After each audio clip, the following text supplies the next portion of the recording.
Welcome to the KKJPL Mathematics course. In this math class, we dive into mathematical proofs and learn how to utilize them in specific scenarios. Today we'll be going over a classical proof technique known as mathematical induction. So what is mathematical induction?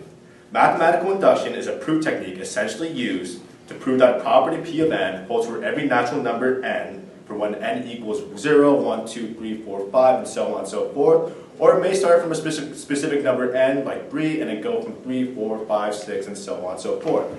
A great metaphor to think of mathematical induction are like dominoes falling or when you climb up a ladder.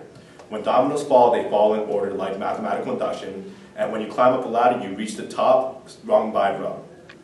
Hi, so I briefly go over the various types of mathematical inductions. There are principle of mathematical induction, the extended principle of mathematical induction, and the second principle of mathematical induction. Each type of induction includes two types of step. The first step is called basic step, the second step is called inductive step. The slide that we are looking at basically shows us the procedures were proved by mathematical induction.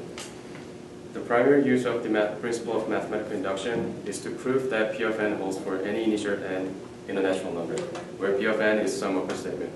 In order to prove that, we must follow two steps. In basic step, we need to prove that if the statement holds for n is equal to 1. Basically, we need to plug 1 into n and see if the statement holds. And we can start the inductive step by assuming the statement holds for n is equal to k, where k is a natural number, and prove if it also holds for n is equal to k plus 1.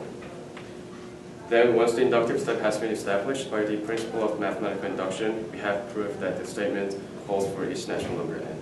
So I'm going to be talking about the extended principle of mathematical induction. Okay, so the extended principle of mathematical induction gives us an integer m that belongs to a subset of integers t.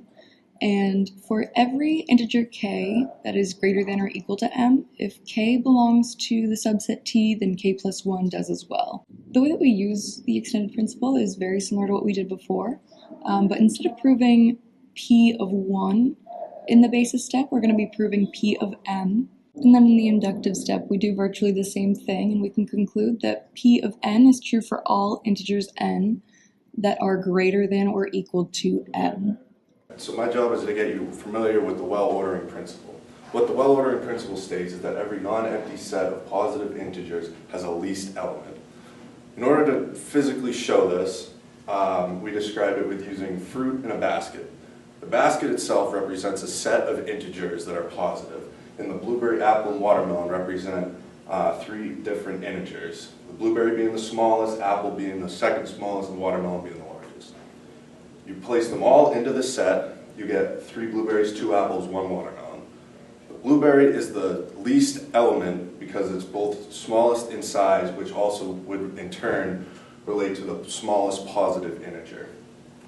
If you take all of them out and you only put the watermelon in, it's still a set of positive integers, but since the watermelon is the only one in the set, it now becomes the least element of that set. It doesn't matter that there exists blueberries outside the set that are smaller. Because this is the only one in the set, then this becomes the least element of that set. And if you take all of them out and you just leave the set, then that becomes an empty set, which then excludes it from the well-ordering principle. One of the practical uses of mathematical induction is that we can actually use it to prove the well-ordering principle. And like we said before, the well-ordering principle states that for every non-empty subset of the positive integers, there is a least element. What this will do when we prove the well-ordering principle is that it is almost logically equivalent to the principle of mathematical induction. So induction states that if P1 is true, that for all k in the natural numbers, that P of k implies P of k plus 1 is also true.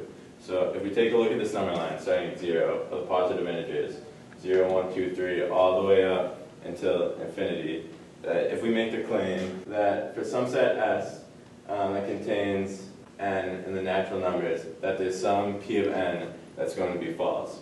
But we see that from the well-ordering principle in induction, that if we start at P of 1, this is going to imply that P of 2 is also in the set.